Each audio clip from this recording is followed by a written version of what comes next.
L'histoire du commerce équitable a d'abord commencé aux Pays-Bas, en Allemagne, puis dans d'autres pays dans les années 60.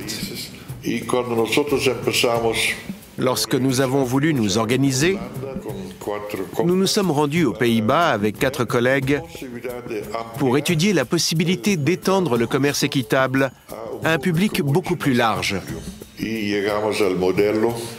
Ainsi, nous sommes arrivés au modèle du label apposé sur un produit, garantissant des critères fixes de prix minimum. Nous nous sommes battus pour que le café porte un nom, comme le café de Juan et Pedro. Il ne s'agissait plus seulement d'un pays d'origine, mais d'un producteur d'origine. Il est urgent de défétichiser le produit pour rappeler que derrière l'anonyme tasse de café que nous buvons se cache un petit producteur.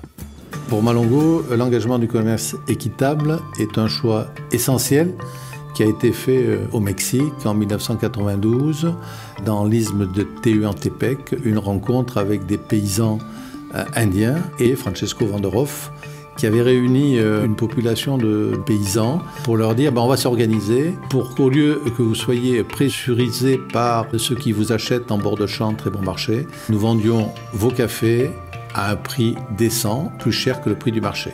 Voilà. Et c'est ce qui m'a intéressé dans cette démarche. Le commerce équitable existait encore peu en France. J'ai dit à Jean-Pierre qu'en tant qu'entreprise, il pouvait se lancer dans un autre modèle économiquement viable. De nombreuses discussions ont eu lieu au Mexique. Et Malongo a commencé à acheter en direct petit à petit. Le commerce équitable n'est pas un domaine de la charité, nous sommes une entreprise. J'achète un café à un prix supérieur au prix du marché et je demande en contrepartie d'avoir la qualité optimum en s'assurant que le système économique démocratique fonctionne par le biais de la labellisation en Max Havelaar et les contrôles qu'il y a chaque année chez les producteurs ou chez nos torréfacteurs.